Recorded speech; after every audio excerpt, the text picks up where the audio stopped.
In the previous episode, we discussed the destructive ramifications of organisms capable of disturbing microbial mats and the resulting ecological turnover favoring the lanolomorph xanthophores as primary producers. Today, we'll explore the evolutionary arms race brought about by the emergence of vision in the zephyr and ivory oasis we call LAPIS. Somewhere in the endless night between here and forever, a golden torch among uncountable torches spotlights a haloed blue world and its unheeded pitch lackey. Inert matter is animate here, with emergent complexity entirely unique in both time and space. It is the only wellspring of life for distances so ludicrously great that the only way to sensibly measure them is with the thousands of years it would take for light to phase between them. There is a beautiful stillness to planets when observed from the guise of mortals. Time moves these monolithic expanses so slowly that they appear eternal, unchanging, unwilling to yield to any force other than the turning of their own cogs. With our omnipotent view, we can swiftly demonstrate that this is not the case.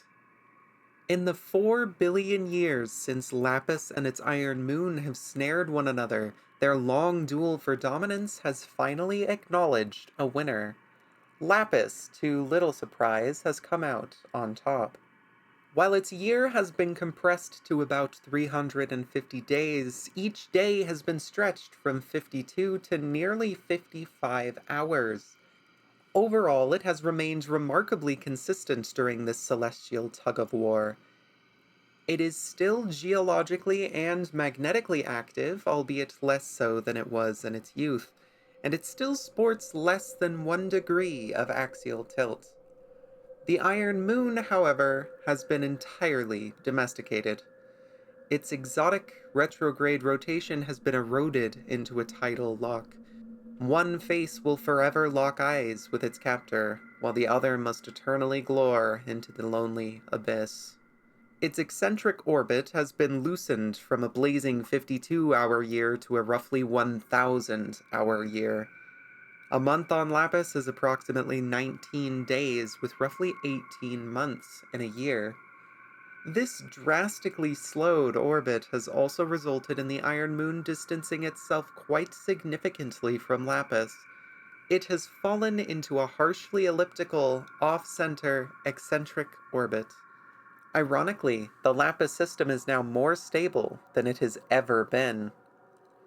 These changes have subtly taken place over the last 4 billion years, giving life on Lapis ample time to adapt. Because the Iron Moon's surface is so dark, its waxing and waning crescents, even when closest to Lapis, go unnoticed in the still, inky night. Rather, it is the alternating strength of the tides which commands the segmentation of time. Lapis's tides were once ludicrously variable, but their weakening has allowed life to begin colonizing the now shrunken intertidal zone. Like its moon, Lapis too has an eccentric orbit. It has remained steadily on course since capturing its once equal neighbor, though. While lacking seasonality as we think of it, the slight warming and cooling of its seas as it eases closer and further away from its star is as noticeable to life on Lapis as is the difference between summer and winter on Earth. Lapis life is finely tuned to feel the whispering oscillations of temperature and of tide. Their world, unlike ours, is mild and forgiving.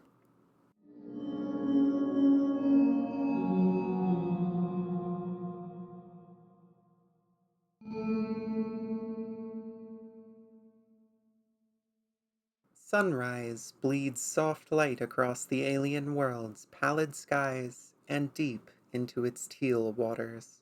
Plant-like things dot the sun-kissed aquascape, wafting and draping their fleshy leaves over the occasional slug-like creature, blindly probing forward.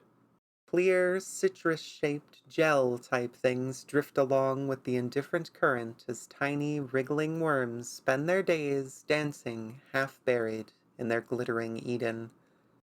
One beast beckons the slow reveal of sunlight like no other, a shallow water, equatorial lapis saucer, the first members of Lapis's biosphere to evolve eyes. In the form of bare, cup-shaped appendages buttressing oral tentacles, these radiation-sensitive organs are paramount to the evolutionary arms race about to unfold. With the crystal-clear waters of this sandy world, vision is sure to emerge, eventually, and is likely to do so more than once. On Earth alone, eyes seem to have arisen independently as many as 40 different times. Among well-lit worlds, visual organs are likely one of the most unanimous adaptations, with the unmistakable structure of eyes echoed across the stars.